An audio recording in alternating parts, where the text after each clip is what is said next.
Welcome back, y'all, to another episode 50. It's a celebration episode. It's an anniversary episode, a milestone episode for multiple reasons. First and foremost, the 50th episode of the Spittin Hoops podcast. We've been here for a year and change, a year and a half now. Second playoffs just wrapped up, and now we're about to get to the best part of the season for me, the off season. But right now, it's the best part of the season for Anthony because the championship parade just happened, and your Boston Celtics were celebrating. Let's go, baby. Come on.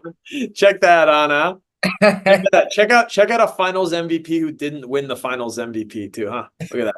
Two of them on one team.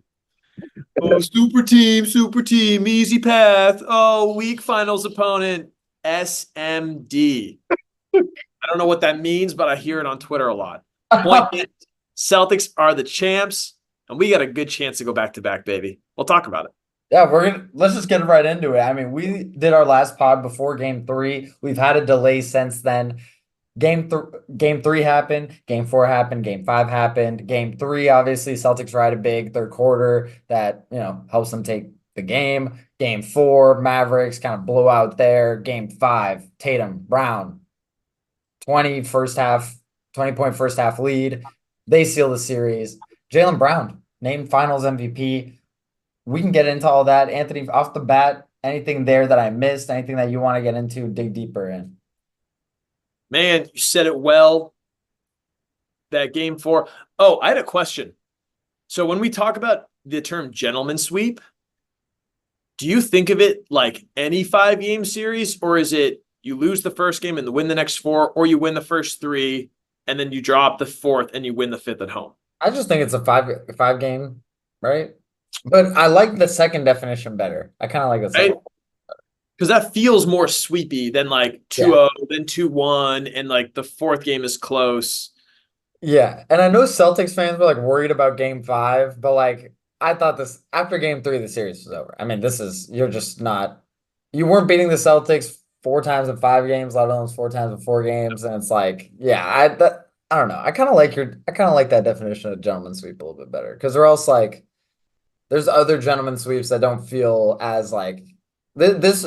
Yeah, this felt like almost a sweep. This reminds me of the 2017 Warriors over Cavs, where they won the first 3 and then they got blown out from a hot shooting night with the Cavs, and then they closed it out at home. Yeah. But then I don't think of the Portland OKC Damian Lillard buzzer beater series, even though that was a 5-gamer. It was 2-1 at one point. So I don't know. That's fair. But what about those series? Like, what was that Magic Toronto series like in 2019 where the Magic won game 1 and then Toronto wins 4 straight? Like, I think that also counts as a gentleman sweep. You spot the game and then you just go. It's different though. That's different though than winning 3 in a row than just dropping 1. Yeah. I think it's definitely the first definition that we went with, the 3-0 and then drop. And then maybe it could be that. And then case by case. Yeah, but we'll have to refer to the commission on gentleman sweeps. Let us get comments. Yeah, but Jaylen Brown, Finals MVP, 25-5 during the finals. He plays great in Game 5, helping them seal out the game. 21, 8-6 in that game. Jaylen gets 7 out of 11 MVP votes. Tatum gets 4 out of 11. Tatum has more points, rebounds, and assists in this series, but he shoots 37% from the field and 27% from 3. And visually, you felt it. Like, Jaylen Brown did feel like the best player in the series. I thought he deserved it. After the first 2 or 3 games, I did feel like Tatum, like, the big assist performances, like, a lot of defensive attention. I still feel like he had a shot, or, like, with a 30-point, 40-point performance, he could take it pretty easily. But honestly, Jaylen just continued being just as valuable as Tatum, despite Tatum playing super well in game 5 as well, So I thought it was well-deserved. Like, in theory, I feel like the best player should get it. Like, I feel like I know that pretty well with the Steph Curry not getting it over Andre Iguodala, but this didn't feel like that. I'm cool with it. I was a bit surprised. I thought Tatum did just enough in game 5 to maybe steal it away from JB. But Jaylen Brown won this in game 3 when the Celtics were up 21 points, I think, at the end of the third quarter. Mavs cut it to, at one point, a one possession game, and Jaylen Brown has a few clutch buckets. Gets Luka to foul out right at the end with his defense, so he looked amazing. To your point, Tatum's assist numbers were out of this world. Both of their turnover numbers were down, just a bit more crisp. Um, if there's any complaints, yeah, I think to your point, less step back threes for both of them, less isolation ball. But that was really it. I think they both. I actually had a comp that I was curious about what you'd take. Tatum, of all the players in the NBA, kind of reminded me of Draymond. I don't hate that comp. I Like mean, hyper 2016 type, like I mean a better scorer, right? But like, yeah, and deep obviously there's difference. I mean, analysis. he's not going and getting the ball on offense as much because he can be effective off ball like Draymond can't. Like, you know. Right. But yeah, I actually think that's a pretty good comp. I mean, I think that was also out of necessity. Like he did not have a shot this series, right? Yeah. Like that's the thing that's a little bit different between the two. Draymond just doesn't have that in general. Yeah. Tatum was still shooting the rock and it was not going in. Like, and I know he did all the other stuff, which is great, but he couldn't get the shot to fall. And that's why he had to really step up the other parts of his game. That said, if he steps up the rest of his game like this, and the shot starts to fall, because like this should have been a sweep. Even Jaylen Brown didn't shoot the ball that well. I mean, he shot like 43% from the field and like 25% from three. Maybe that I'm remembering those percentages wrong, but something along those lines. Like it's not like Jaylen Brown shot the ball super well either. Yeah, dude, absolutely. Jalen averaged 21, Tatum averaged like 22. Uh, so just all around great performance, really. But I think the difference maker with those two, and this ended up, I think, being the difference maker of the series, and I think it's a pretty evident point, but like, defensively, them two were on a different level Yeah. alongside Horford, Drew, Derek White, Porzingis, etc. Like the Celtics were just on another level defensively. You hold the Mavericks to what, 88 points in game five, less than 100 in games one through three. Yeah. Like that's a team with Luka and Kyrie. Obviously you get bad Kyrie performances, but you have to create those bad Kyrie performances, right? Um, so I think that was also something to be said, like, I don't know, something incredibly impressive there as well. Dude, absolutely. I mean, this really just felt like a whole team effort thing, to your point. Everybody's defense was on point. Everybody was communicating, um, flowing through the offense. I think everybody did a great job. Like I saw this mini clip of Joe Mazzulla, which, by the way, he is an all-star in Boston, like forever, honestly. His progression has been amazing. It's incredible, and the way he talks, like people were kind of thrown off at first, and everybody loves him now. Dude is just an absolute legend at this point for us. I am so excited that he is our coach, and I think the way that the Celtics played with a different level of intensity and pace and consistency. And to your point, Tatum's shot wasn't falling, but it didn't feel like the rest of his game was going away with it. It never felt like at any point, really in any of these series, the Celtics were seriously letting go of the rope. Like it felt like they could respond pretty well to all the punches being thrown their way. Down at multiple points against the Mavs by double digits in a couple of games. Well, game three for sure. And didn't really feel scared for the first time in a long time. And So and even game five, you get good. I mean, throughout the series, I feel like actually you get good Luka performances. And it would have been easy for those Luka performances to be 40, 50 point performances versus the 30, 35 point performances that they were, right? I think Missoula has a lot to do with that. His timeout usage was really good. Like, I think I might have said this in a previous pod also, but I feel like his timeout usage was really good in this series. Stuck to like pretty clear rotations, good ones at that. Um, Bravo. I mean, he's great. With Ime, this is crazy. I mean, I don't know how y'all's last three coaches have been Brad Stevens, Ime Udoka, and Joe Mazzulla. Like that is an incredible run of three straight coaches. yeah, yeah, man, it's great. And then love to have both of them or two of them at least in Beantown, baby. So Not feel not good. not the third guy. Not the third guy. He can do what he wants in Houston. With that, I think that kind of summarizes the series. I think we can get into some historic Yeah, implications here. let's do it. Drew Holiday, guess we start with him. I mean, he's now a two-time championship winner.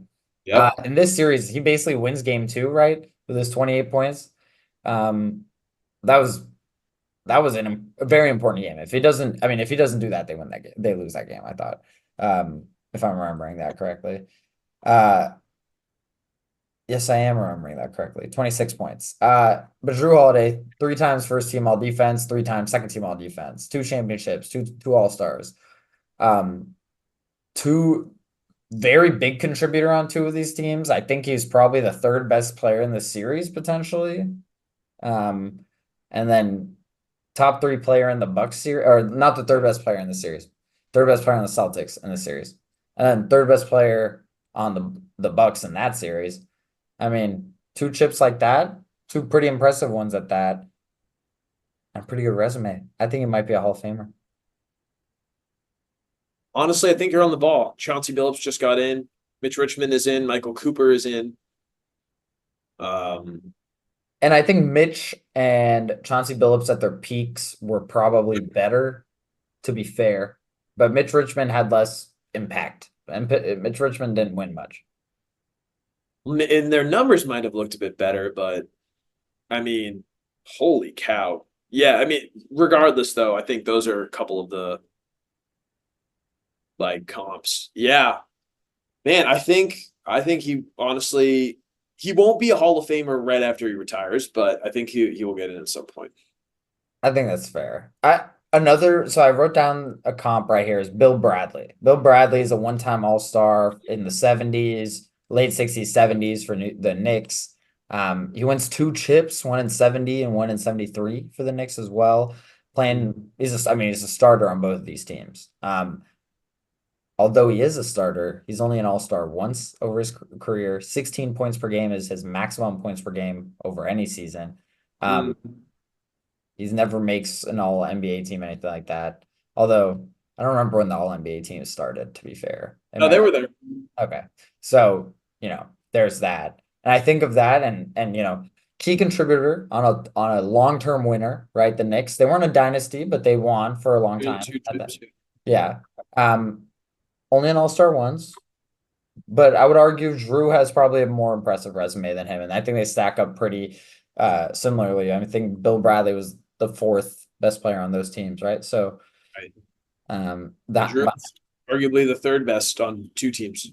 yeah, right. Well, The here, Bucks, the Celtics. yeah, but here, when I say the fourth, I'm saying fourth behind Earl Monroe, Dave DeBusschere, and Walt Frazier, by the way. So just to give not to just throw out the number four but to actually give it. Oh well, Willis Reed too. Yeah, but in 73, Willis Reed is hurt most He of the was hurt.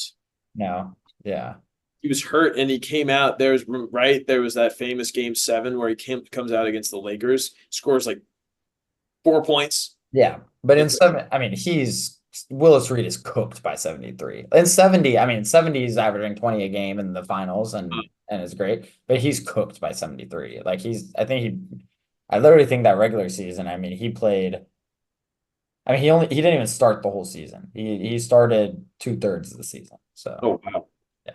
So so there you go. Like I think this is a good comp. yeah, Bill Bradley's in the Hall of Fame. yeah. Drew Holiday is better. So, I think it should get in.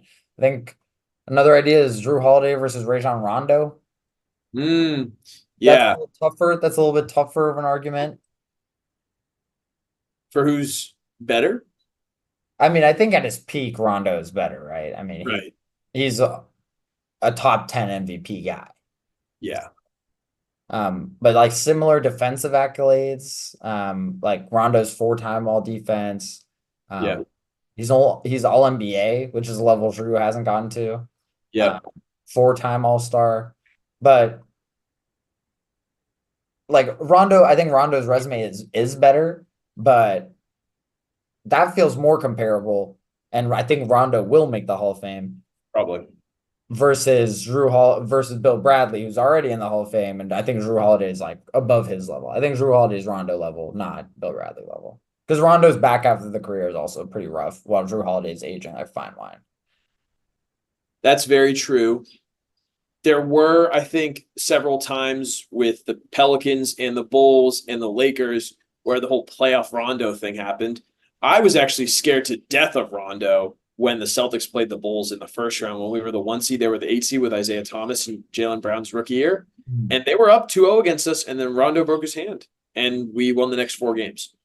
I mean, do you remember the Pelicans when it was Rondo, Oh my gosh. Drew, DeMarcus Cousins, and Anthony Davis, and they're romping in the first round. They beat the They, Rockets, they swept the Blazers. Blazers, swept the Blazers in the first round. Then they play us, but Boogie's Yeah. hurt by then. But even then, I mean, they played us very well. What, it go 6 games? Yeah, I think so. Rondo averaged 13 assists a game in that playoff series.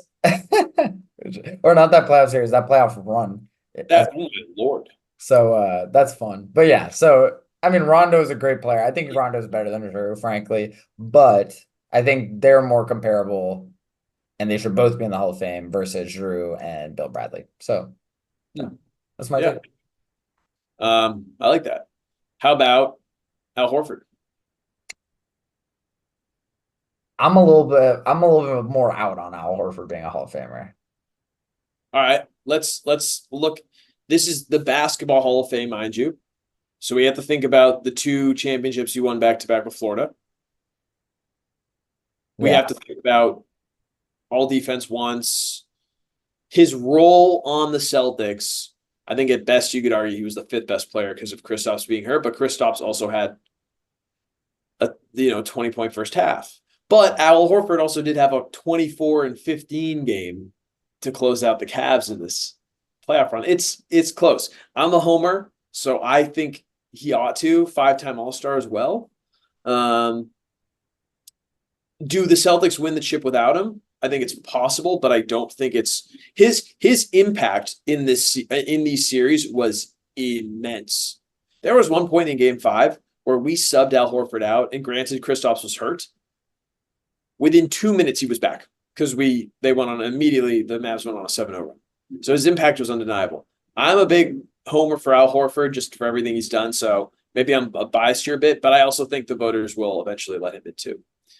It depends on what happens. He's going to come back next year. We'll see what the Celtics do next year. So this could all change. Yeah, I don't know. My thing about Al Horford is that I think if he made it, he'd be one of the worst Hall of Famers if he got in. Right.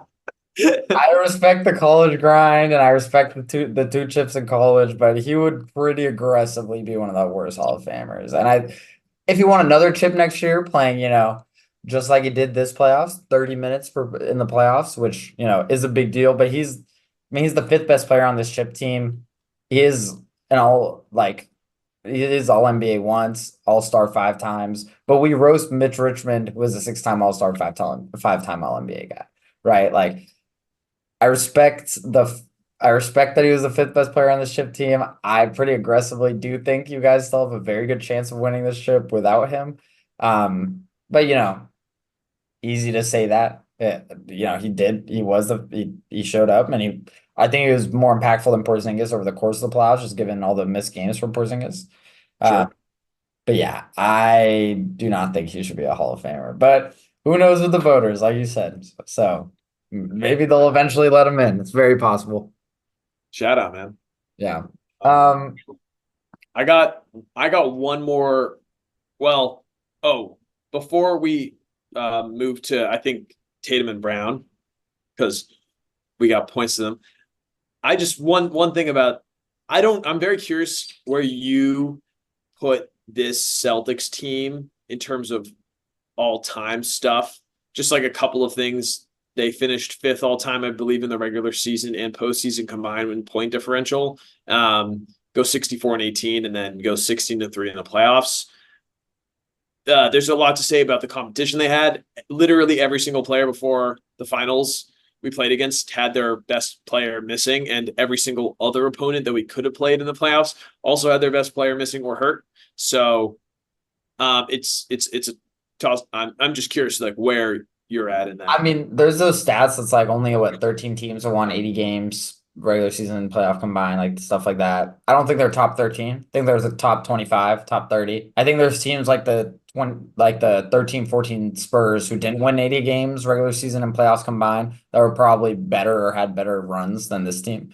So that's kind of where I'm at with it. But yeah, I think top 25, top 30. This is one of the more impressive runs. Just the issue is the competition Yeah. and there's stuff like when your best player can have such a bad shooting series in the finals and you can still win in 5 games, that kind of hinders the ability to make like major arguments about like, oh, but like Tatum had a historic run or like this historic thing happened. Like it kind Yeah. of felt like I don't know. And don't get me wrong, like there was people picking the Mavs. I mean, I picked the Celtics in what, 7 games? So Yeah. like, I thought the Mavs had a shot, but looking back on it and like with historical context, I don't feel like this is like a top 10 team of all time or something. I don't think it's top 20. I think it's like top 25.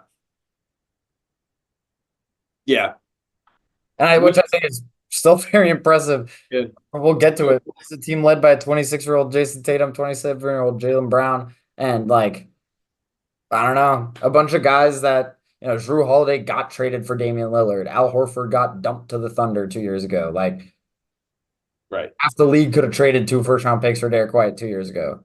Yep. Years ago. So anyway, they got picks to get Porzingis. Anyways, so like Uh, I think it's very impressive. I just wouldn't put them on the same level as those other teams. you talk about Tatum and Brown, who are Hall of Famers already in my mind. Both of them, Tatum, 3 first-team All NBAs, 5-time All Star, and Jaylen Brown has been an All NBA guy. Will almost certainly be an All NBA player next year. Just that's how it works. The residual stuff pays off.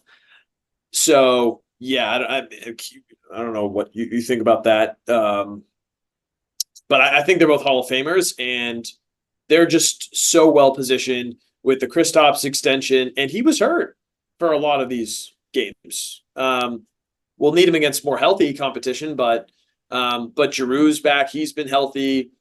Derek White looks great. We're going to extend him, so yeah, I'm excited, man. Yeah, I mean, this is probably as bad as Tatum's gonna be in a playoff run over the That's next like 5 years, and you guys won the chip, right? Like, this is, I think you guys have a very good chance to string multiple championships. Like, I would put it over. I think there's a good shot you guys win at least one other one in the next 5 years, minimum. yeah. Oh, So, for you know, sure. with and like from there it's like if we're predicting 2 or 3 that's when it becomes difficult like Yep.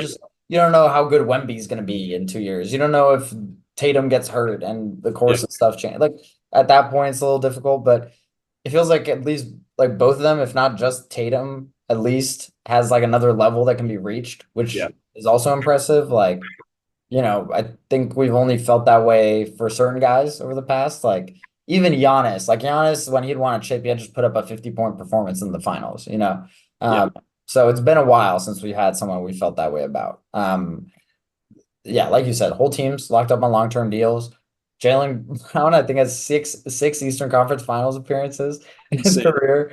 2 finals, Finals MVP, Finals MVP, sorry, Eastern Conference Finals MVP. Like, yeah, they're both Hall of Famers and they're 26 and 27. It's pretty incredible, and they're also the mold of like. The Kawhi and Paul George thing was like the type of, that was the team that wanted to put two wings together and build a good team around them. And instead, it's these two guys, and it feels like this is sustainable. Like it hasn't felt like the Clippers stuff where having two wings as their best players felt super sustainable. This does feel sustainable, specifically because of the auxiliary pieces, but also because of how good they are and how good they can be in clutch situations, which they were very. I mean, by Yeah. the finals, when there was a big run and it was time to like lock in, they were locked in, which is not something we have felt about them previously. And that was the worry. That was the main worry. So I don't know. I'm not saying that worry is gone, but if that were like, I don't know. They're scary. They're scary is what I'm saying. And yeah, to your point, they both shot pretty poorly in the finals. Didn't really matter. Uh, Jaylen Brown hits a couple of big shots. That's one of the more memorable finals moments I have. And then 2 shots from Peyton Pritchard. Um, so to your point earlier, yeah, this is definitely not one of the more memorable finals, but yeah, it's impressive, and I like how much Jaylen Brown has cleaned it up. And I'm with you that he might not have that next level, but I think he can easily be a top 15 player for the next 3-4 years, no problem, and then have peaks where he's in like top 10. I mean, if he's this for the next 5 years, Oh my lord! you guys are in a great spot. You Oh know, my, Tatum's not even playing like the top five player that he is. right, yeah, right, right, Uh, I don't know. I will say, as much as I think you guys will win a chip at some point in the next 5 years, I think this now the NBA has so much parity, it's difficult for me to be like, oh, lock it in. This team is crazy, Like the Nuggets are going to be back with a vengeance. There's going to be other teams that pop up. OKC if they buy, if they develop. Maybe some team. I mean, the thing is that you guys get to romp through the East for like the yeah, next two years at least. From there, I mean, we'll see what changes happen out there, but like that's something that's always going to play to your advantage, which I think gives you guys a really good shot to potentially repeat, potentially win another one yeah, 2 or 3 years down the line. yeah. At that point, we're gonna have to have another historic discussion about Tatum and Brown. And we'll save that for another time. I think also they're both top 100. Yeah, I think probably they make the top 100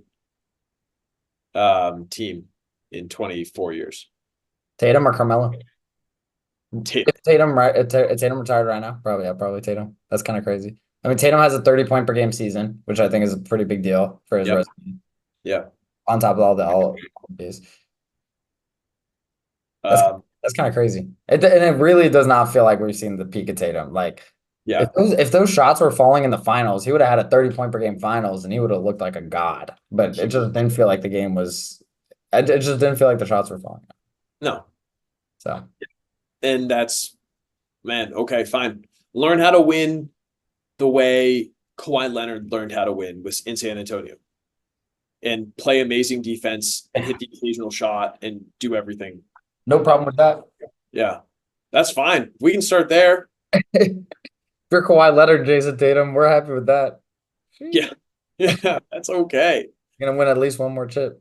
That is Well, okay. you might weirdly try to go back to LA. Yeah, I'd cry. Uh, is that all you got for the Celtics? I just want to talk about the Mavericks really quick. Um, anything else on the Celtics? I mean, I'm sure I could talk. Um, the glow of this is worn off since we're recording 1 week later, I believe. But man, I am just so grateful that this 10-year long saga of Paul Pierce and Kevin Garnett getting traded has landed in this. And it's just been every fandom has their own. I hate these like pictures of teams when they were bad a while ago and then being like, only OGs know that. All teams have been bad. You know what it's like to have bad teams for the Warriors. But just really cool to see the homegrown progression, almost very Warriors-esque in a way. You draft Steph, you draft Clay, you draft Draymond, and then you make these key trades of Iggy and Sean Livingston and like David Lee even to a certain extent, like Andrew. Yeah, so Certain coaches like Brad Stevens or Steve Kerr accelerate the timeline and like make these teams better. And also, you guys won. You didn't win with Gordon Hayward and Kyrie Irving. You won with right, Tatum and Brown. And, right, and honestly, like Al Horford, as much as he's not homegrown, yeah. term established But guy. he came in, yeah, kind of Yeah, like Iggy. yeah. So, yeah, just really cool to see, and it feels nice. It's great to sit with you on the mountaintop. Say that. Hey man, Um, I'm coming back from the mountaintop next year. we'll talk about it, man. We'll talk. We got plenty of time. Um, uh, Um, Despite the loss, pretty impressive Mavericks run here. I think we should give them some credit. Luka is 25 years old. I know Tatum's 26 and Jaylen Brown's 27. Like they're young too, but Luka's 25. On one of the more impressive first 6 year runs we've seen. Finals appearance, 2 Western Conference Finals, top 8 in MVP out of 5 out of 6 seasons first team All NBA, 5 out of 6 seasons, 5-time All-Star, Rookie of the Year, second highest playoff point per game ever at 31 points per game. This season, 28.5 points per game. This pulled his career average in the playoffs down. It was his lowest scoring playoff run on average of his career. So just for Right. context, just like that's how ridiculous this man is. I could not be more impressed with this run. They made some good trades. They made some all-in moves. I did not see them making a finals. Like, yeah, that it was genuinely incredibly impressed by the way this has gone. And obviously, they didn't have to play the Nuggets. I'm very curious to see how that match would have gone. I think the Nuggets might have had a better shot there, but they beat the team that beat the Nuggets. So there you go, and incredibly impressive run out of him, and honestly, a pretty impressive run out of Kyrie until they got to the finals. He gets another finals appearance. Frankly, like not that there were questions that he might be a Hall of Famer, but this run might push him over the top. Yeah. Like this is like the confirmation. So I just want to give them a shout out. The rest of the team, pretty young. We'll see where they go from here. I think there's not big money moves that they can make, but they have good role players, guys that can develop. And this team has only been together for 6 months and they made a finals. So let's see where they go from here. You said it really well. And Luka played damn well, at least offensively. The fact that we forced him into so many tough situations and he was still able to put up the points that he was. I think it's just a question of figuring it out on the defensive end and getting some more help. They just lost like their offensive players, like their players' offensive ability. They shot awful from open three. I believe they shot low 30s on open three jump shots. So they were limited in shooting their corner threes, which was I'd heard this earlier today. 14% of their offense was corner threes, and the Celtics limited to 6. So that's just what's going to happen. But there are absolutely times he was obviously the best player in this series. I'll say that for sure. 100%. Just offensively, a skill set that there were so many sequences of him going to work and then Tatum trying to do the same thing, just not able to do it. So Tatum had to create in his own way. And Kyrie looked amazing, especially in those first 3 rounds, especially in the mid 2 rounds when he would have slow starts and then just consistently be scoring at the end. And that was one of the reasons why I was scared of the Mavs. But I think they just ran out of gas. So very impressive run, though. I mean, did not at all see it coming. One of the lesser expected we say that in the Heat made the finals last year. So, but very unexpected nonetheless. Yeah, I mean, who'd they beat on this run? I'm blanking. What they beat They the beat the Clippers and then the Thunder and then the Timberwolves. I mean, you beat a It team, was you 5. beat a Clippers team that has James Harden, Yeah, Kawhi, George. I know Kawhi missed a few of those games. You beat the number 1 seed in the West. Then you yeah, beat the Wolves, who had just beaten the Nuggets. yeah. And you Wolves, one of the better defenses I've seen in the half court. Obviously, weird stuff happening on the offensive end there that didn't really allow us to see that. And yeah, so I don't know, very impressive run. I don't know if they'll be back next year, but we'll see. I do think this this could be the catalyst for a Luka MVP season though, because the finals was a pretty good reminder that like you're saying, Luka was the best player in that series, and without Luka, this is a pretty garbage team. Like Oh Lord, absolutely. so there's gonna be like Luke. This run definitely helps Luka's MVP candidacy. He's the first player ever to be like this young and have like voter fatigue because he's like top 3 every year, but they'll never Yeah, get the award. But we'll see. he'll get it at some point. Yeah, Yeah, he's he amazing. yeah he probably should have got it this year. I know I gave it to Jokic, but hindsight's 2020. Amen. Yeah, impressive nonetheless. And I'm with you. It's just it's a function of the Knicks are closer to the Mavs are closer to teams like the Knicks in my mind than a team like the Celtics or the Nuggets, honestly. Honestly, I think that's pretty fair. But on that note, Yeah. we're gonna have to see what teams join or try to join the Celtics tier or try to join a tier like the Mavericks and the Knicks. The offseason kind of in full force. Yes, sir. Yeah, that's my favorite time of the season. We got salaries, we got numbers, we got the draft coming up. We're gonna get into all of that. So to start off, on June 17th, we heard some rumors about my team. We've been in the rumor mill and will continue to be in the rumor mill constantly this offseason. Talks between Klay Thompson and the Warriors stalled. Doesn't really feel like he's gonna be back. It feels like a 50-50 chance. Like we'll see. Um, but it almost feels like it's more dependent on the teams willing him to offer him a contract. It's I don't know. It feels like the league-wide interest in Klay Thompson is stalled, not just the Warriors, frankly. So we'll see what the situation is there. But there are some teams like the Sixers, like the Magic, who, if they do have cap space, they're gonna throw him a few, like maybe 10 to 15 million just to see if he signs there. Um, Kind of sad, honestly, more than anything. But yeah, not league breaking, but thought that was spicy.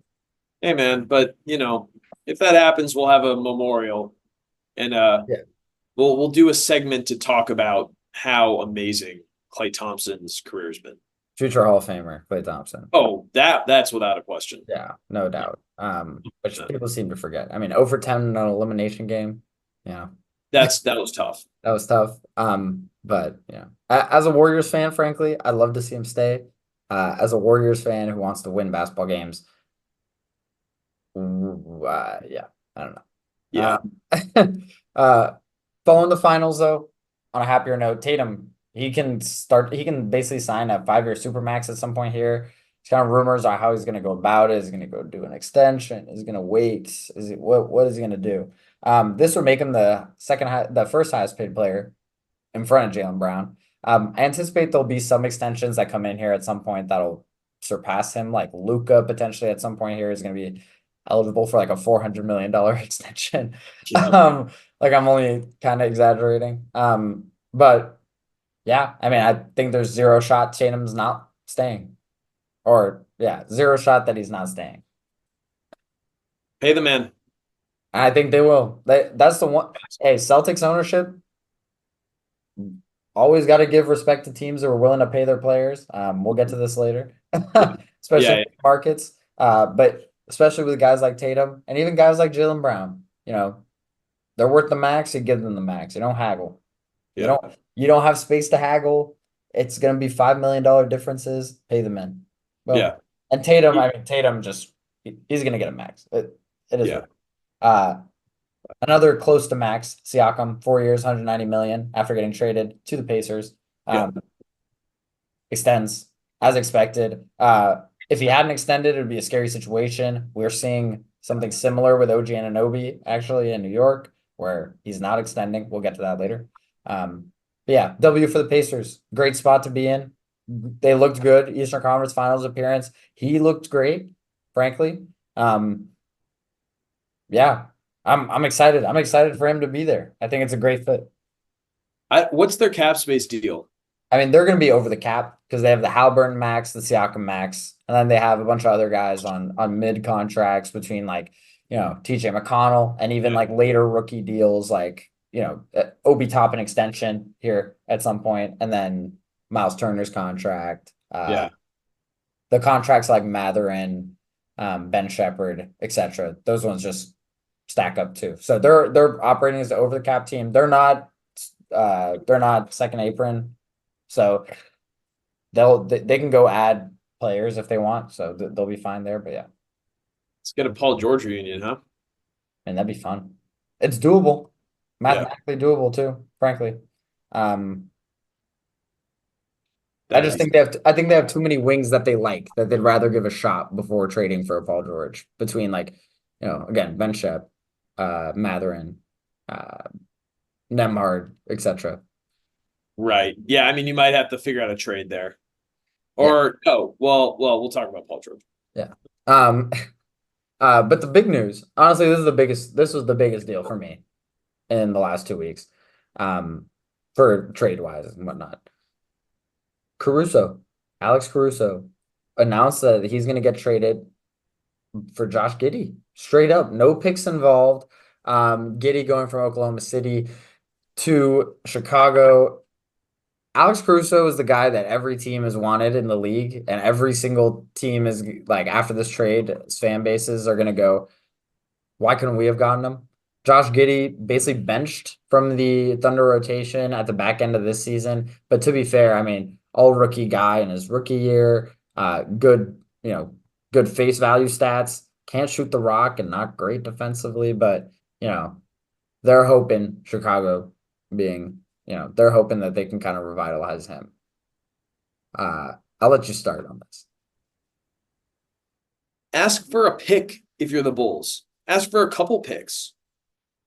Um, Alex Caruso is your maybe second most coveted player that you can trade. That's such a huge asset. Besides him, you have DeMar DeRozan, and then Kobe White's locked in for your future. Zach LaVine has injury issues all the time. Lonzo Ball is hurt, and I mean Vucevic would be wanted in very very specific peculiar situations with teams. So Alex Caruso is just such a perfect player, especially with the contract. Isn't he making like 9 mil a year? And you do have to extend him. You do have to And you extend. do, sure, sure. Yeah, I think Uh, this is his last season. So, right, but like one season of Alex Caruso for 9 mil, absolutely. And then and you you get to extend them as an over the cap team like the Thunder are, because or else you wouldn't be able to spend that money. right.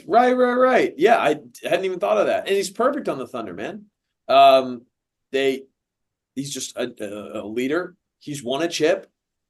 Um, he's excited to probably to get out of a losing situation. This just didn't make any sense. I guess, yeah, you're banking on Giddy to figure it out next to Kobe White. So good luck to the Bulls, man. If this is what you do for Caruso, I'm interested to see what you do next.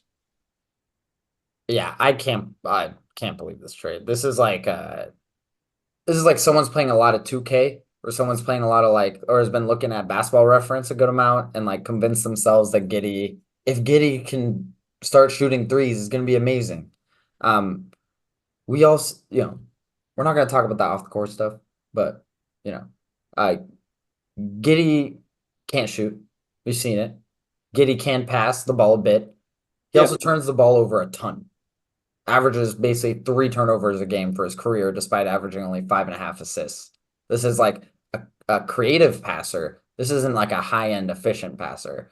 Uh, this is a guy who rebounds the ball pretty well, 7 rebounds a game, sure, but he's not a great defender in his own right, frankly.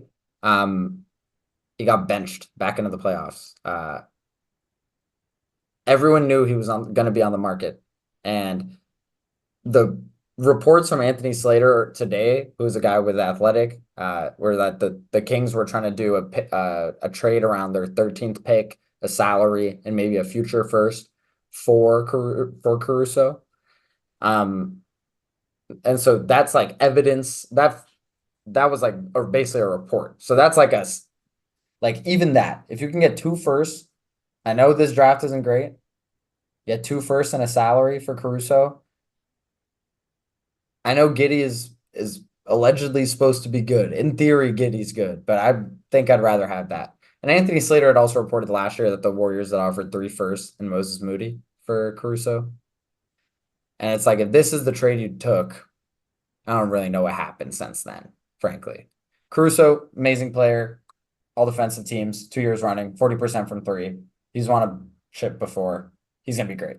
This is a great addition. He's gonna play 20 to 25 minutes. Probably he might start, might not start, but he's like, if he's your sixth man, your team is super fucking good. yeah. Um, I agree with everything that you said. It is gonna make the Western Conference teams look around and go, okay, what are we gonna do? They just leveled up. Payson Wallace, Caruso, SGA, and a backcourt defensively, they're gonna be good for a Not while. that bad, man. Like they're gonna be good for a while. And I know Caruso, And Lou Dort. yeah, yeah. Sheesh. And then like what? You go get a center. So like if against a big team, go get Nick Claxton. Against a big team, you play Chet at the four. Well, the Ringer, we'll talk more, but the Ringer had Zach Edey getting drafted by the Thunder. Huh? Interesting. Could be a Derek Lively. Respectfully, I think he's so mid. But all right, we'll get to that later. We'll get to the draft later. I'm not super in on Zach Edey. But yeah, I mean, if he's Derek Lively, I mean, Right. If he's a body,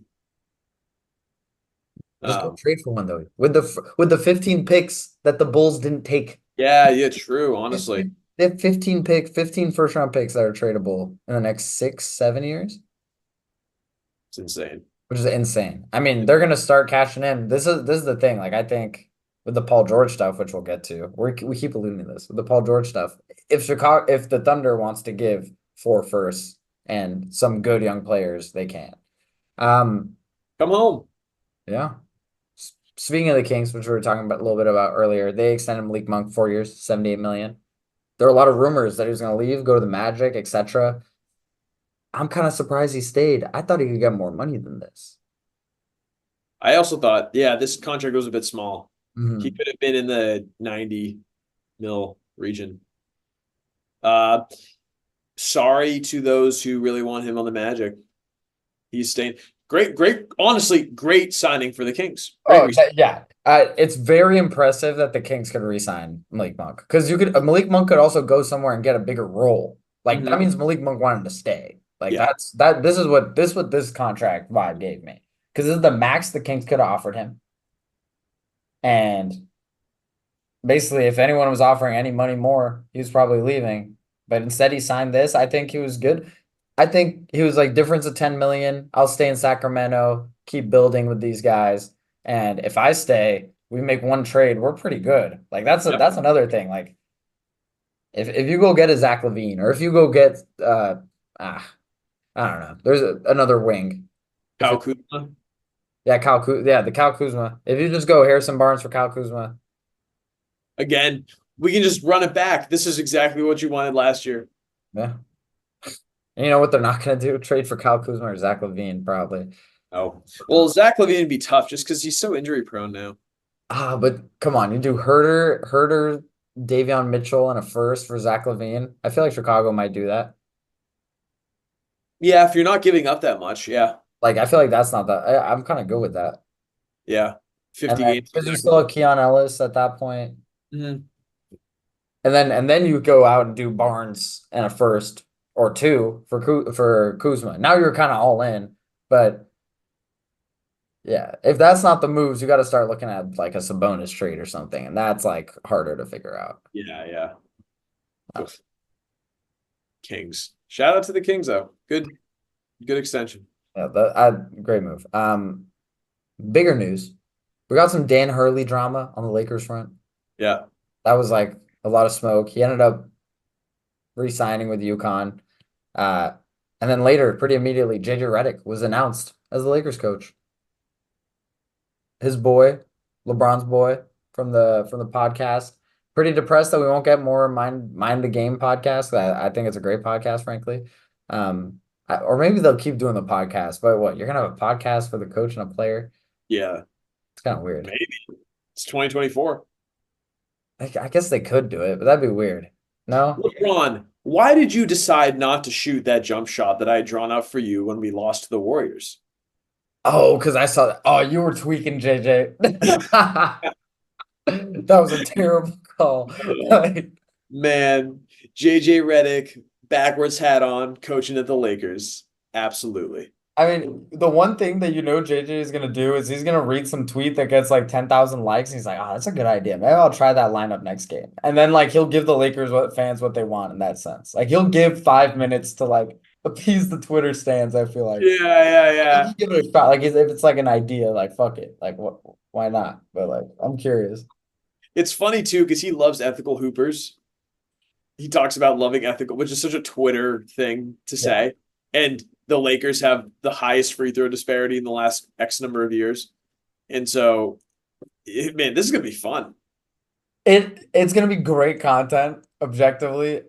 There's just no way, like respectfully, JJ. I'm sure JJ will not be a bad coach. Frankly, I think he'll be a pretty good coach. He knows an NBA locker room, been around the game since he retired. I think he'll be fine, but there's no shot this is the best coach you could have gotten. Is kind of what I'm thinking. There must have been some LeBron stuff going on here. Yeah, I don't Like know. he had to have had an influence on this. Obviously, you do a podcast with the guy for whatever It was like six. the test run. It was like that was the interviews. For sure, dude. Like, absolutely. And he blew him away. Like, they were so good at talking off of one another. Yeah. There's not going to be a weird power dynamic thing. I think there's been such an issue of is LeBron the coach or is he the player? And then he's stepping on the coach's toes. This feels kind of like JJ is okay with saying, LeBron, if you see something that I don't see, yeah, okay. I'm fine with We that could talk. We could talk. Yeah. for sure. Um, and LeBron will hopefully have that same respect after this time. Yeah. This doesn't fix the Lakers' problems. Like You need players. if Torian Prince is your sixth best player in a playoff series again, like you're still screwed. Like Although, I thought they played okay against the Nuggets. God, I mean, maybe. I think they're gonna be. I don't know. There's gonna need to be some changes there. You got to figure something out. Yeah. Um, Next up, Hmm. we'll get to this later in the draft section, but we got this news on June 22nd, same day as the JJ Redick stuff, if I remember correctly. But Alex Sarr refusing to do individual workouts with the Atlanta Hawks. So he was at the time the betting favorite to be the number one pick to go to the Hawks. And then after this news, Zachary Risacher, this other guy, became the betting favorite to go number one at that point. I just thought this was interesting in an off-season manner.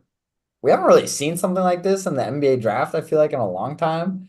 I'm kind of really trying to rack my brain to think of like people or a top pick or a consensus number one pick who is trying to not become the first pick, like leaving money on the table to go to a different team potentially.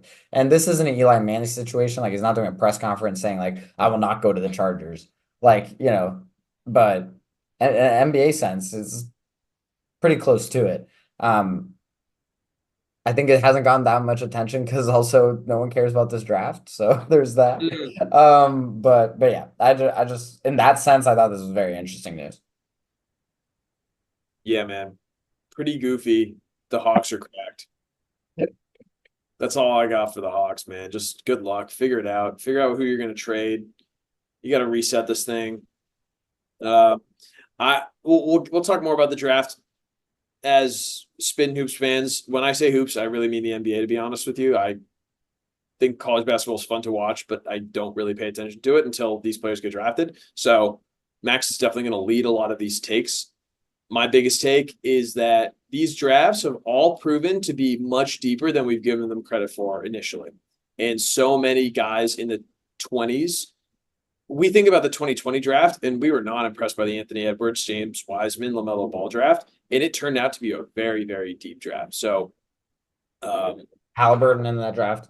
Halliburton, yeah, I mean, I could pull it up while we keep talking, but just unbelievable. So I think that's what's going to happen here. So let's give this draft some credit, just like the most recent ones. I think all these players are just getting better and better and better as well. So maybe it won't be the highest end talent draft wise, but There's going to be an all-star. Every draft's got an all-star, yeah, at least. yeah, So there'll be one. absolutely. Moving on, unless you want to talk about the 2020 draft. No, I'll just toss them out real quick. So Ant, LaMelo Ball, uh, Devin Vassell, Obi Toppin's not bad. This draft's all right. Tyrese Halliburton, Aaron Neesmith. Hold on, Tyrese Maxey, Okay, Tyrese. Okay, Maxey, Halliburton, and Edwards, LaMelo. Jaden McDaniels, Okay, that's Desmond Bain. All right, then it kind of slows down. But going in the second round. in the second round, Xavier, Trey Jones, Nick Richards, nice. Isaiah Joe, Okay, these are NBA players. Okay. Paul Reed. Okay. So Peyton Pritchard, Emmanuel Quickly. Oh, damn. Okay. Yeah, see yeah, every draft's got at least 10 to 15 guys who get second contracts minimum, and Mm-hmm. a lot of those guys are impact contributors. I mean, dude, Peyton Pritchard just saw him playing NBA Finals. Yeah. Uh, Moving on. OG Anunoby declines his player option. This was today. Wow. A lot of rumors that the negotiations haven't been going too well. I think OG Anunoby is asking the Knicks for a max because he can. They just traded a ton for him. If he leaves, another team will give him what they can, the maximum of what they can give him. But because OG has leverage, he's asking for a supermax or the maximum of what the Knicks can give him, which is more than what other teams can. Um, I imagine the Knicks are offering him what the other teams can plus an extra year with a player option. Um, I think I think he resigns with the Knicks. I think this is just a numbers play, some games going on. He's really just holding out, trying to get as much money as he can. But you don't want to get into this situation, and think there are some other teams that would just give him the max, which like Sure. $5 million difference per year. It's not ideal, but it's not really going to affect your ability. They're not going to be a second apron team, and they're not going to be an under the cap team, right? So that few $1 million might not make the biggest difference in the short term. In the long term, who knows? Yeah, you got to do. Obviously, OG's had a lot of injury concerns, and Yeah, this past season was no exception to that. But he's a really, really good player. And there were conversations about if the Knicks were going to play the Celtics and they were fully healthy, OG and Anunoby was scary. They had a great record with OG and Jalen Brunson together in the lineup. I think like at 1.17 and 2. So yeah, they just pay the man. Like don't over some things we don't overthink. And when you have a player like that, you pay him. 100%. And who knows? There is another world where maybe no other teams are offering him a max. Like I'm just imagining that Philadelphia would give him close to a max contract, or Orlando would give him a max, or even Somebody would, even yeah. San Antonio potentially. But if those teams are scared off by his injuries, maybe the market isn't there, and maybe they're negotiating at a lower rate than what we think. I'd be surprised. I think he's gonna get like 30 million a year. Um, he's gonna get paid out as he should. When he's on the court, he's an impact player, and when he's on the court, he's playing 40 minutes a game for Tibbs, and that's a Tibbs decision. So is he a restricted free agent now? He's unrestricted, but the Knicks have bird rights, Okay. So so they have first crack at him. I mean, they can just re-sign it. Like if a team offers him 30 million, he can just turn around and be like, "Hey, the Knicks, can you pay me 30 million or more?" Yeah. And they will be, no matter what, able to match those contracts. Like Okay. it's not true restricted free agency, but Yeah. if the Knicks go, no, we'll offer you 29 a year, he'll leave. So, They don't leave. but in theory, the Knicks could go, oh, we'll offer you 35, Right. which is more than what the other teams could offer. Right. Which he could decline if he didn't like the scenery, but New York's a good place to be. Yeah, and yeah, this is a lit team to play for. They're on the come up. Oh. And you're also not getting traded at that point. Like you're now an established part of this. You're probably second safest player on this roster, and that's on the Knicks. Pretty good spot to be in. Yeah. Another extension talk. Scotty Barnes. A lot of Raptors talk or Raptors adjacent talk. Siakam, OG Anunoby, Scotty Barnes. Scotty Barnes, 5-year max. Can be up to 170 million, I believe, if he makes like an all NBA team or some all-star teams, etc. To be expected. This is the franchise player there. Wait, is it only 170? It might be more than that. Um, But it's dude. What? 225 mil Oh shit. and But up to 270. okay, 220. Jesus Christ, I'm off my numbers, my bad. That's wild. But yeah, I mean, I doubt that it'll go up to 270. Like he'd need to make an all-star all-NBA team. But 225 for one-time all-star. That's wild. He's good. Yeah. Contracts are crazy, man. But yeah, I mean, he deserves it. He'll be good for the next 5 years. It'll still be worth it. And I think he's a really good player. He was all-star this year. I think he'll continue. Very excited. At his peak, if he can figure out some fluidity stuff and figure out a shot a little bit more and continue to progress defensively, he's got a really high-end peak here that is attainable, frankly, in my opinion. He's got some more ball handling and passing stuff than most wings or guys at his height. And I don't know. I feel like we're not even close to seeing his final form, Scotty Barnes. So he goes into season 4 next year, right? Yeah. All-star already? Yeah. Pretty impressive. Yeah. Smaller news. Reggie Jackson picked up his player option. Shout out. I think he's bad. I think he's gonna get traded, but I don't think he's bad. I think that's a spot that the Nuggets can upgrade on. Sorry, Reggie Jackson. I think that's a spot they can upgrade on. And it's a $5 million salary. for a team that's basically a super second apron team. So Yeah. think I he. like how you reframed what you were saying there. That was really well done. Sorry. Yeah. But yeah, small. Yeah, he had the option. A So nugget for the Nuggets fans. No. yeah, I mean, if anything, it means he knows that he's probably not going to get more somewhere else.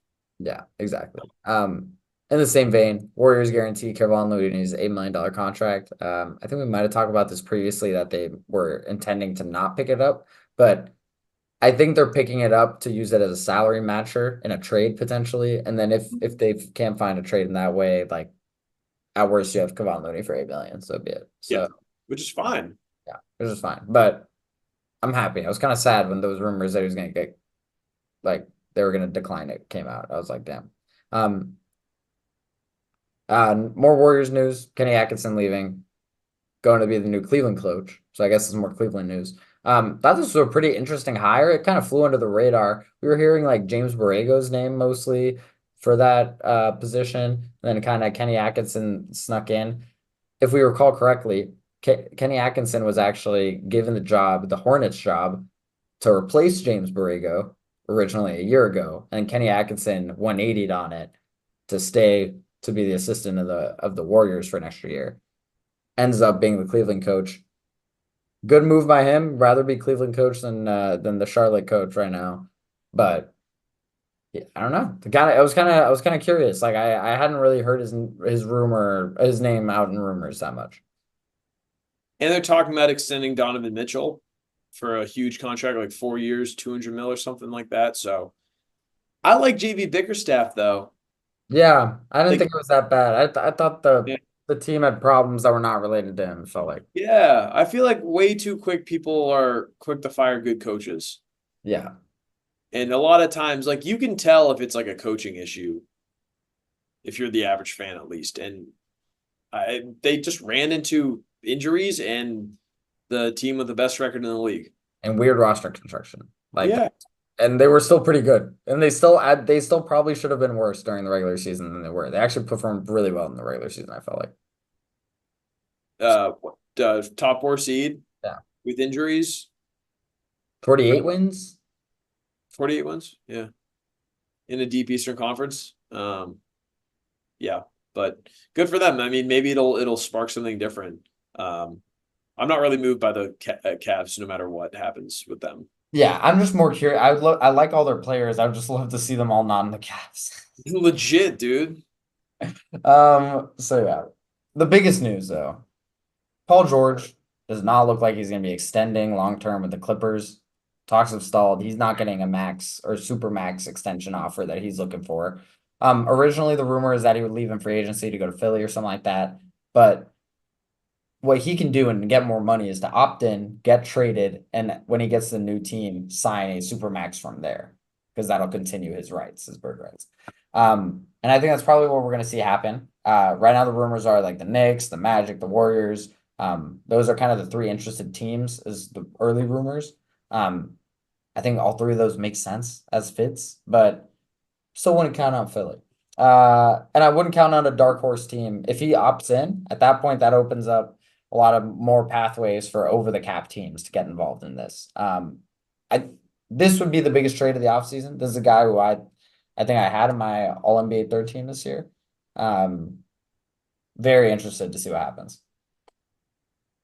Another slight injury concern guy, but overall played pretty well in the first round, if I recall. I think he threw up a couple stinkers at the end. But I mean, yeah, man, he's a plug and play guy, both ends of the court. Um, he would do wonders for any of these teams. I don't know if he'd make any of them championship contenders, maybe the Knicks, but honestly, yeah. But other than that, yeah. I mean, I think if he's your third best player, you're probably in a really good spot. If he's your second best player, you might not be in that bad of a spot. Well, Um, with those three teams, the I mean, only the only team he's the third best player on is probably the Sixers. yeah. I mean, yeah, you're right there. But I mean, I think the Knicks are so deep where I think I'm okay with that fit. Also, there he Yeah. could play more of a shooting guard role rather than like a small forward, true small forward role. If you want like Because, if he's playing next to Josh Hart, offensively, he's going to get to really be out there on the perimeter, which I think is what he likes to do. Um, Yeah. I mean, I love the fit with the Warriors, frankly. You play Yeah. the bigger guy. If we're just doing this in theory, he opts in. You send Chris Paul two firsts, maybe not one of the young guys. Maybe it's Kuminga, maybe it's someone else. I think that becomes like a lot more of a conceivable winning situation. I don't think they're a championship contender off the bat, but you Yeah. can you can you can talk yourself into that team being very good. So I don't know. I think this is really interesting though. I really think Paul George is really good. I was very impressed with him last year. I thought Kawhi got a lot of shine, and Paul George and Kawhi stats were basically the same. Um, so I'm I'd, very curious. I'm very, very curious. I'd love him on the Knicks. I think that would be electric. I think that would be so fun. I think it would be a great balance too. You get like, I don't know, a center, Mm-hmm. OG slash Julius Randle at the power forward, then like OG at the three, Paul George at the two, and then Two Jalen Brunson. slash right. And you like And then Josh Hart, DiVincenzo. maybe you get Julius to play the five a little bit more. Mm, Like they become really deep, but like yeah, I don't know. I don't know if they'll go for that. I don't know if they'll be willing to give up that many assets because you're gonna have to give up a contract, a young player, and a few picks to get Paul George. I think that'll be the bidding price. yeah. Yeah. Do the Knicks kind of continue with what they have right now, see what happens in a season, and not be the team that goes for it too early? Yeah. Uh-huh. And maybe Giannis gets pissed 2 years from now, and you go, "Hey, we saw Julius Randle and all these assets and first round picks, so we didn't trade for Paul George." So, and Want like, him? yeah. So that's in theory. I think this is really fun. I don't know. Paul George being on the block. This is going to be if he moves teams, it's going to be the best player that changes teams this offseason probably. So Yeah, Don- likely. Donovan Mitchell won't move. So yeah, and I think we hear news about this sooner rather than later because he's going to have to opt in. And if he opts in with no extension, I think that basically that is a guarantee he's getting traded pretty much. Absolutely. So Do you think he gets an extension? Do you think he asked for that? I think he asked for the extension, and they're not giving him the super max. And I think there's other teams that would. I think the Warriors, if you've got to give up a contract, a young player, a few picks, and then extend Paul George to go get Paul George, why not? Like Paul George isn't in his prime. He's kind of older, but so is Steph Curry. So is all the other guys. Like I don't know. And if you're the Magic, you're gonna add another super lanky guy, but now one that can create off the ball more, shoot the ball better. Here's Cole Anthony. And one of our young guys, Jet Howard, Anthony. Here's Anthony Black, a few or honestly, here's Wendell Carter, Anthony Black, and a few first. Like the thing is, Mm, with your cap space, you probably want to use your cap space elsewhere. But yeah, maybe. And you might have to throw in a better player, honestly.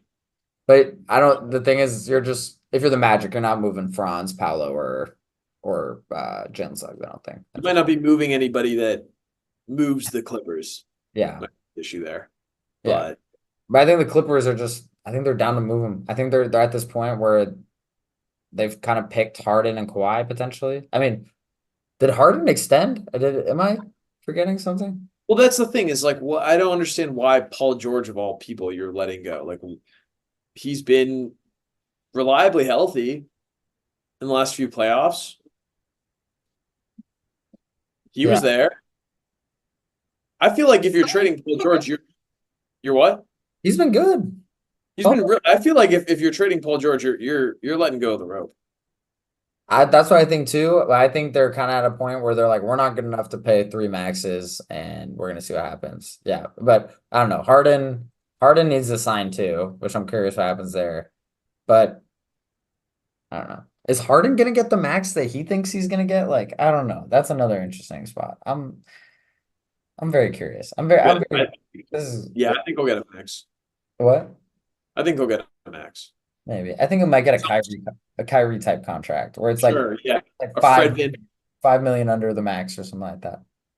yeah, or a shorter one, like Yeah, a like a two, two 3 year plus deal. two plus one. Yeah, something like that. Yeah, yeah. Um, but also with Harden, like if they give him a max, I'm just who are you bidding against? Like who this is the thing. Paul George, you're bidding against guys. Like people would pay Paul George a max. Is who's I don't know. And Yeah, James Harden's good. Don't get me wrong, but he's good. He needs a reduced role. I feel like that's like low key. If Kawhi gets hurt, I don't know if they're a playoff team, but anyways, if Kawhi gets hurt and you have James Harden as your best player on your team in this West with no Paul, Oh, and no Paul George. yeah, because that's Oh, Paul you're George done. and You're James done. Harden. Paul George and James Harden can carry you when Kawhi's out. But if you're depending Yeah. on Kawhi and James Harden, who's not been also the healthiest guy in the world, um, yeah, Kawhi and James Harden, I think you make the playoffs, but if if if they're plays, healthy, if they're healthy and Kawhi was healthy this year, after the missing the first 2 months, well, in healthy the enough to, playoffs, yeah, well, yeah, he missed the most important part, but healthy enough to make an All NBA team. yeah, Like he did clear that threshold for the first time in probably quite a few years. yeah, in a while. All right, that's all I have for the offseason moves. Yeah, excited. And this is obviously this is 1 week. Like it's gonna get heated. We'll have to do like here, I'm just gonna run quickly down the 2025 odds that came out right after the Celtics won the chip, and we'll talk about it. Maybe OKC's moved after this Caruso trade. I just don't know. But Celtics plus 280, massive favorites at the moment. Also a product of the conference that they're in. Nuggets plus 650, T Wolves and OKC both plus 190, Milwaukee and Dallas plus 1,000, 10 to 1 odds. So that's the way too early ones, and we will definitely update them as these offseason moves happen. I think it's Or pretty yeah. fair odds.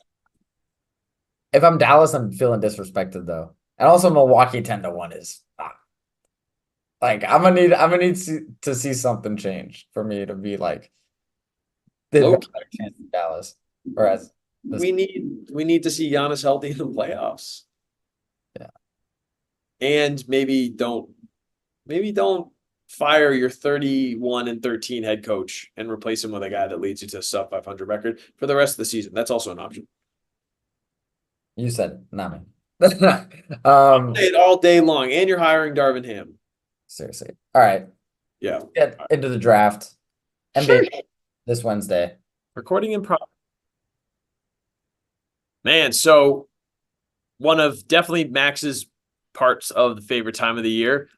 One of my, I don't know, this draft is going to be interesting. I haven't heard much noise about it. I'm excited to learn a little bit from our guru, our resident draft guru over here, Max. But NBA draft is happening this Wednesday and Thursday, I believe, right? June 26th and 27th. So very exciting. I'm all in on the draft, honestly. I think it's been a super, super productive way for teams to win championships recently, too. So let's get after Most it. And productive, probably. The most what's productive. up? My The the most productive, honestly. honestly, yeah, it hasn't been super teams anymore. It's been these young guys that have been really stepping up. So I mean, we just talked about that 2020 draft a few years ago, but just going to round out the top five real quick. Atlanta gets the first pick. We talked about Alex Sarr earlier. Washington with the number 2 pick. That is exciting for our secondary fan, Max. Shout out Houston. They get a bit of a jump in their own development where they get a top 3 pick via Brooklyn from, I believe, the James Harden trade. So huge for them after barely missing out on the play-in tournament. And then you get San Antonio with another top 4 pick. That's exciting. And then Detroit, Charlotte, Portland, and San Antonio again round out your top 8. Yeah. Uh, Quick things, notable teams with like multiple picks. Yeah, San Antonio 4, 8, and 35. Portland at 7, 14, 34, and 40. The Knicks actually 24, 25, and 38. And then Washington, second, 26th. Those are teams with multiple picks in the top 40. Just keep an eye out for that. I mean, San Antonio probably is going to use all their picks, I kind of feel like, but they could do a trade. Portland also probably uses all their picks. They need some bodies, but always interesting to look at those teams like who might make some deals. Like New York wouldn't surprise me to see them move out of those 24, 25 slots in some way, shape, or form. mm. And honestly, New York's I kind of trust New York low key in later in the draft with some of these picks. I feel like they're starting to figure it out. So this is exciting, man. Hey, you're the expert here.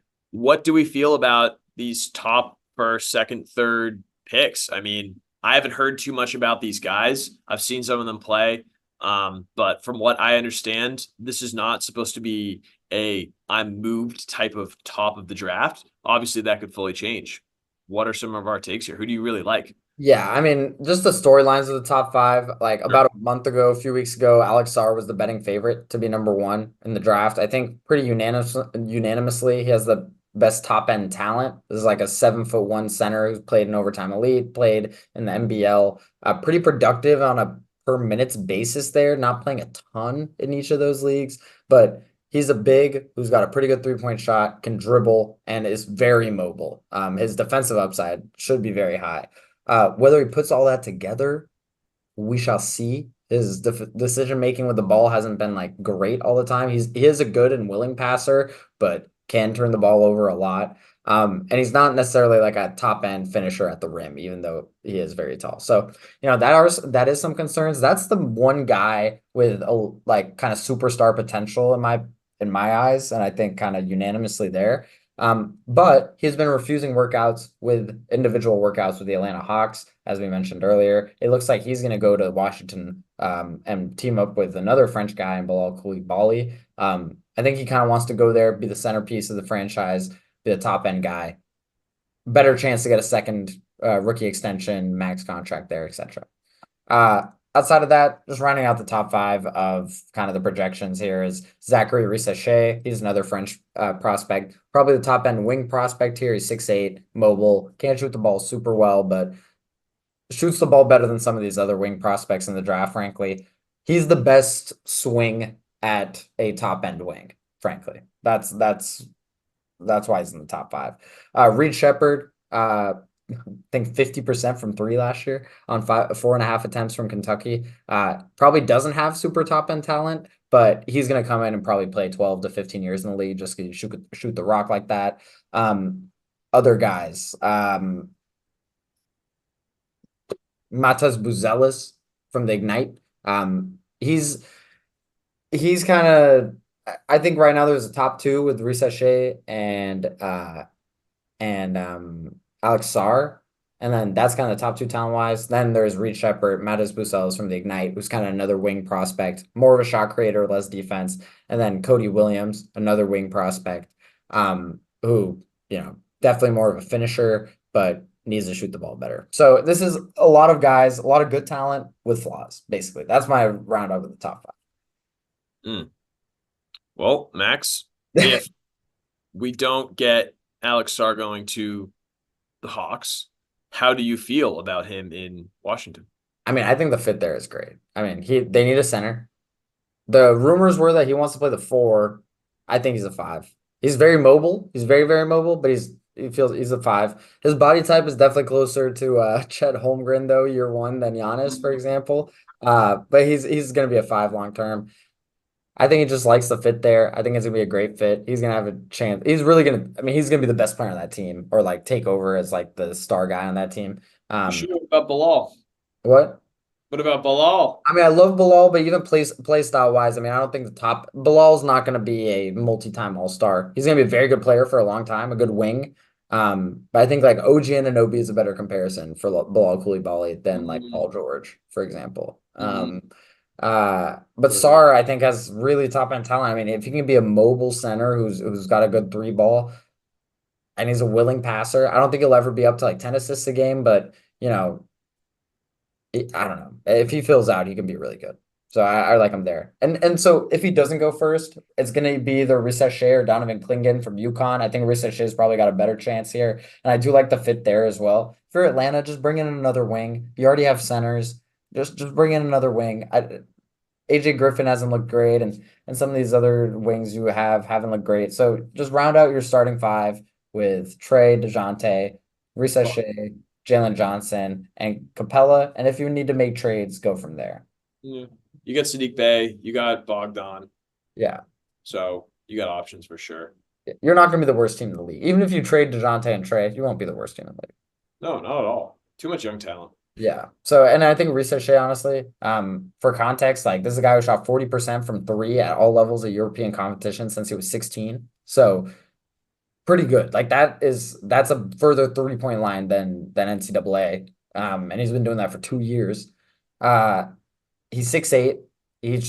Also in that time, he was taking 2.5 threes a game, which is pretty good for the European level. It's not the 4.5 threes that Reed Shepherd's shooting and making 50% of them.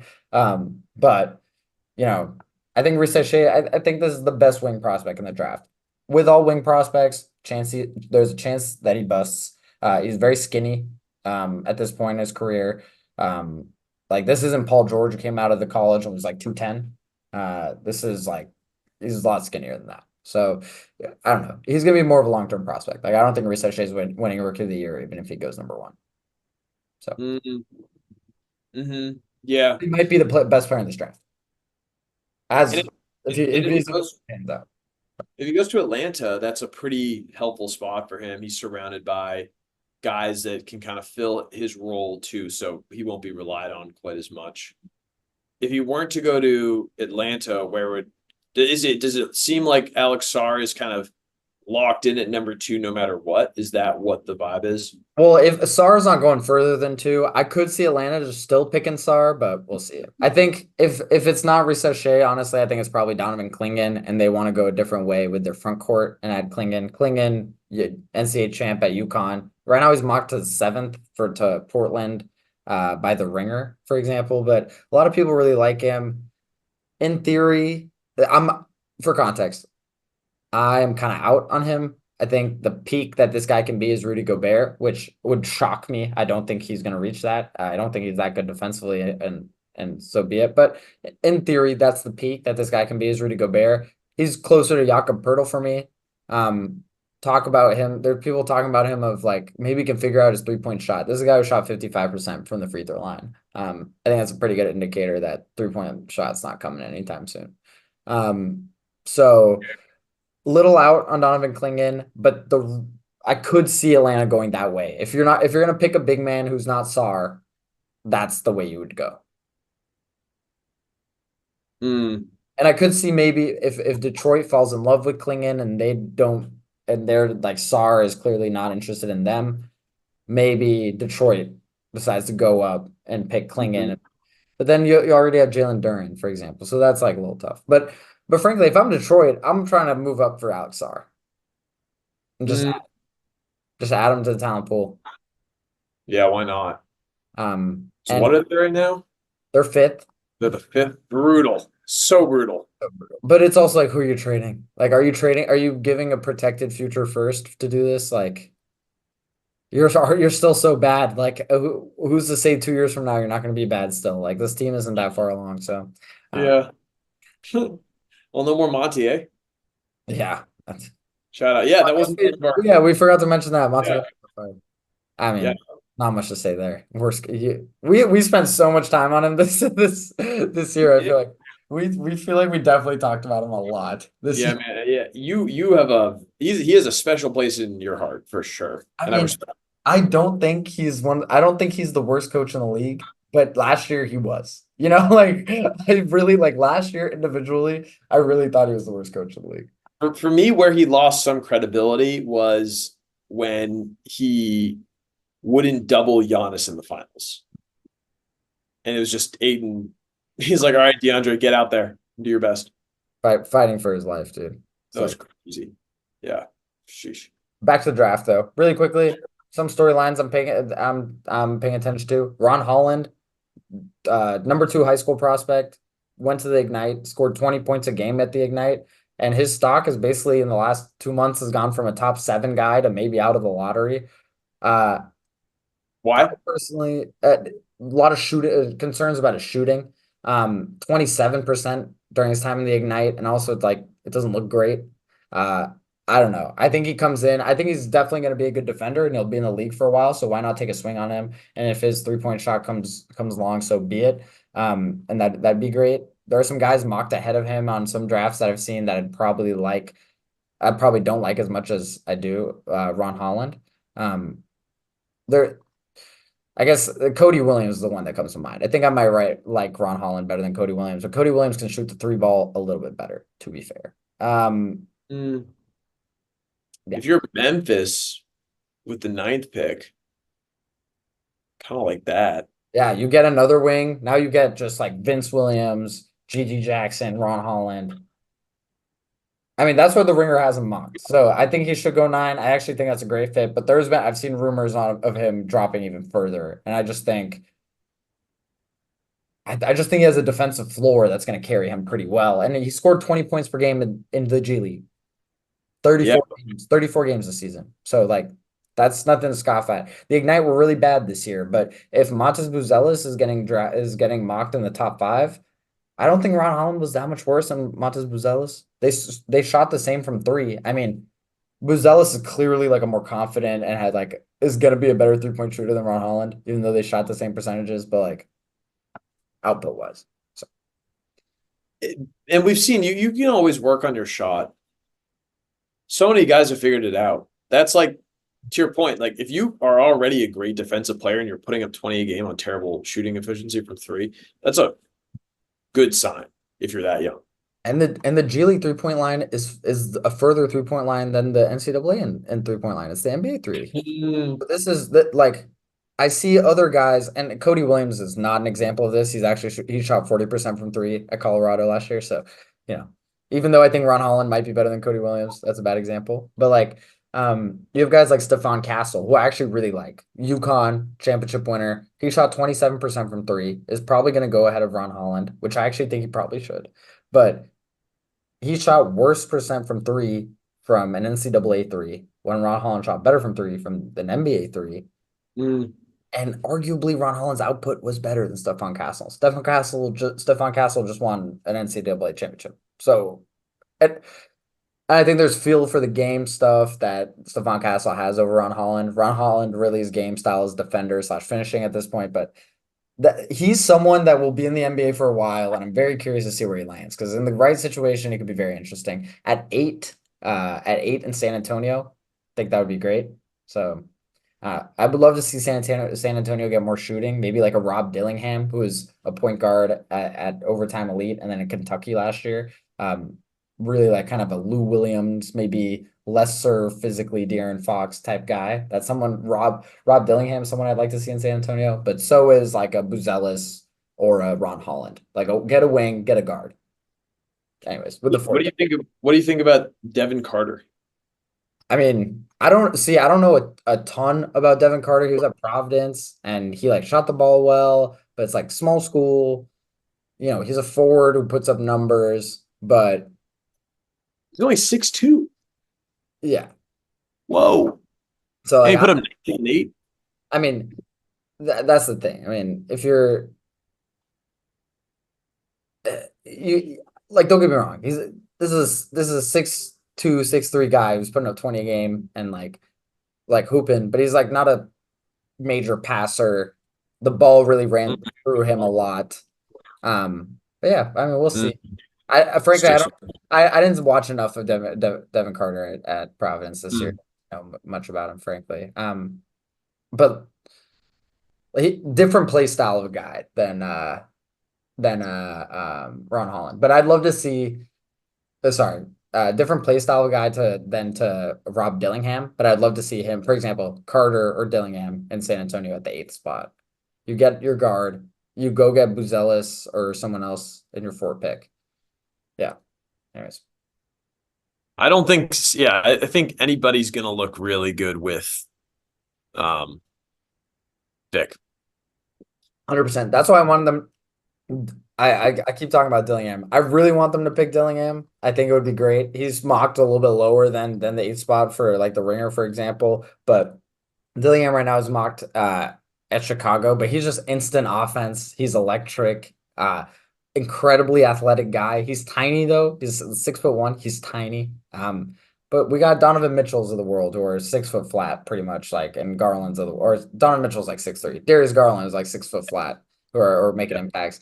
I think Rob Dillingham is closer to Lou Williams than Darius Garland, but I think Garland's a good comp for what for who a guy like that could be. He's also an excellent 3-point shooter.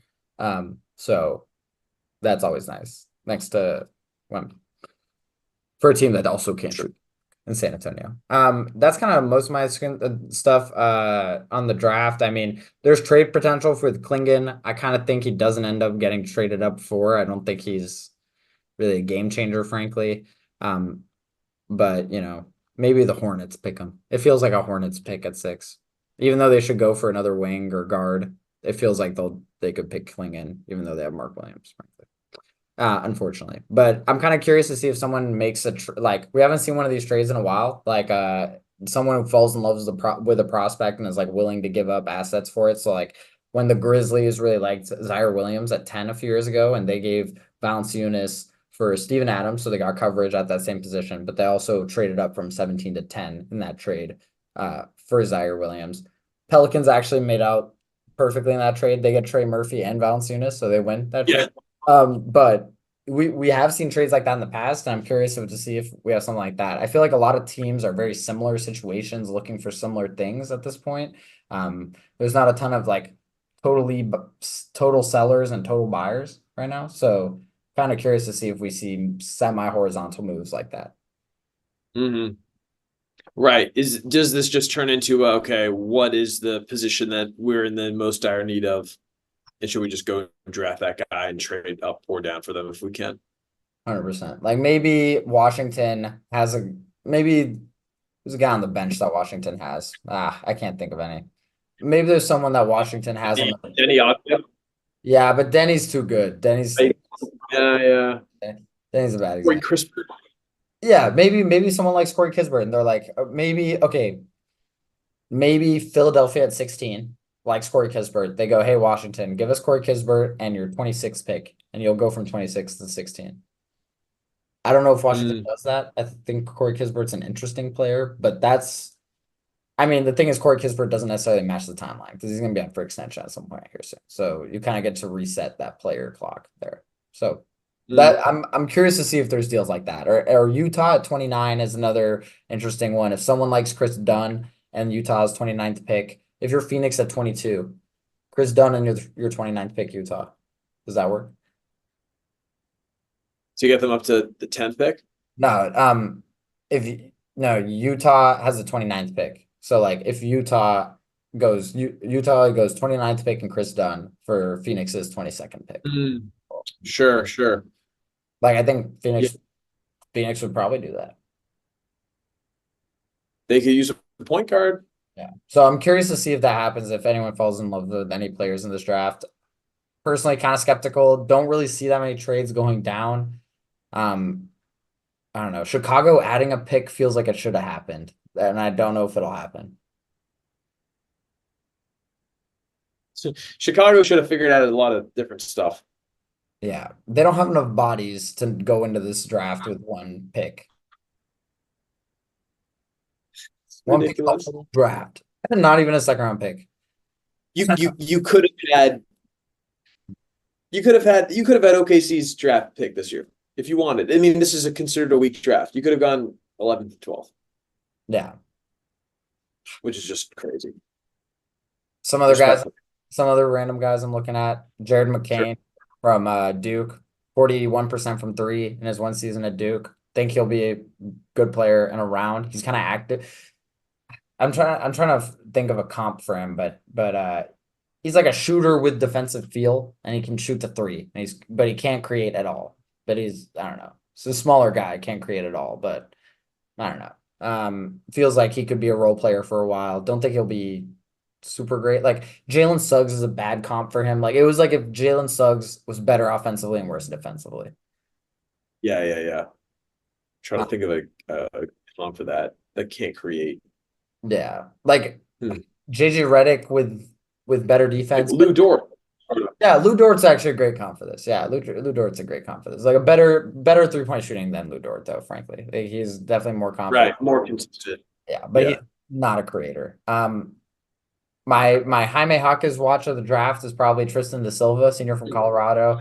He was a bench warmer early in his career at Colorado, ended up being like 16 points per game by the end, but he's a great shooter, 40% from from three for his college career, and he's 6'8". Solid rebounder, can't create. Feels like this is my Jaime Jaquez watch of the draft. Feels like he could go to a pretty good team, give you 20 minutes. Maybe not 30 minutes like Jaime can, but yeah. Okay, So nice. and Buffs. if you look at this draft, we've got Sacramento at 13, Miami at 15, Philadelphia 16, Lakers 17, Orlando at 18. If any of those guys can get their hands on him, I think it's a really interesting fit. And I think he's someone that I think is a good shot to be a all rookie team guy. Yeah. And then my last guy that I'm actually kind of out on is Nikola Topic. He was kind of in the news for a while. He was like top 5 mock guy for the longest time, but I don't know. Frankly, just didn't play much in the EuroLeague, was okay in the Adriatic League. He's just a little bit of erratic of a passer. I think if a team picks him and really wants him to be a focal point of the team, he'll be good. I'm just not confident teams later in the draft are going to be willing to do that. Jazz at 10 is kind of interesting. Maybe the Jazz take a swing ahead of him at 10, but I don't see him going that early. So yeah, that's my draft stuff in general. I think this draft is okay. I think it's pretty deep. You have guys like Kyle Fulkowski, Terrence Shannon, Isaiah Collier at the back end of the first round who are going to be NBA players. It's as deep as previous drafts. The top 10 talent is worse than previous drafts. So yeah. Anyways, that's my long spiel about it. Obligatory thoughts on Bronny James? Yeah, I mean, he's had a lot of workouts, but I think he canceled all of them except for the ones with the Suns and the Lakers. I think he probably goes to the Lakers at 55, which I think is unfortunate. I kind of wish he wouldn't go to the Lakers. I wish he would. Bro, what? What? The Suns can't even draft him. The Suns have the 22nd pick. They're not going to take him. No, but if they had like gone back into the second round of the back, like I feel like you can get back into the back into the second round probably in the draft. Like there's no chance Golden State's using their second round pick, I feel like. So I don't know. I would have liked to see Bronny James go elsewhere than the Lakers or something else. Like I wish he went to like an actual team that's like building something.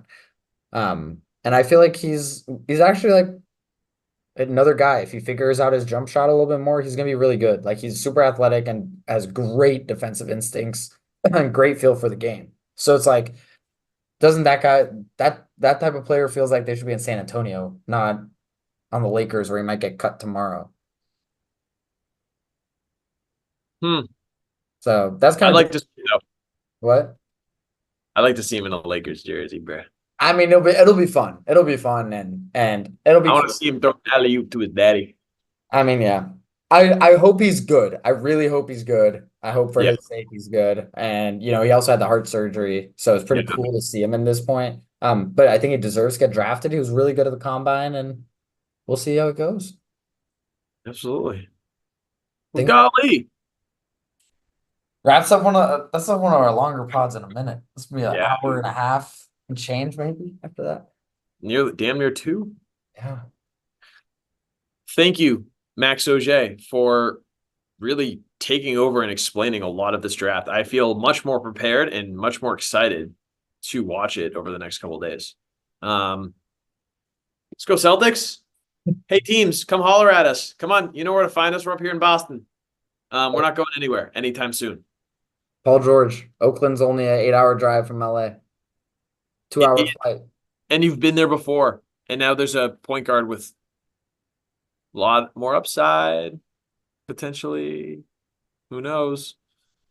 Could be fun. We'll see. But yeah, we'll talk soon. We'll reconnect after the draft. We'll get you guys some more like quiz type stuff, some more original. Maybe we'll do our own draft of some type. Get creative with it. Do some preparation on that. But Max, you got anything else? I'm all good. I feel like that was pretty good. I'm excited for the offseason. Cap season, contracts, draft, trades, and a lot of speculation. It's going to be great. I'm excited. And we'll do a lot of historical stuff too. This is the opportunity where we get to look back and talk about how great this league has been. Perfect time. But folks, until then, happy 50th episode. Thank you all for being here. Oh, baby. Seriously, thank y'all. Thank y'all. Yeah, thank you guys. Hopefully by 100 we'll have what, like 100 followers. We'll keep it going. Yeah. Come on. Until then. In the comments, we'll be there. But until then, yes, sir, we'll be here chilling as always. Spin hoops. Come on.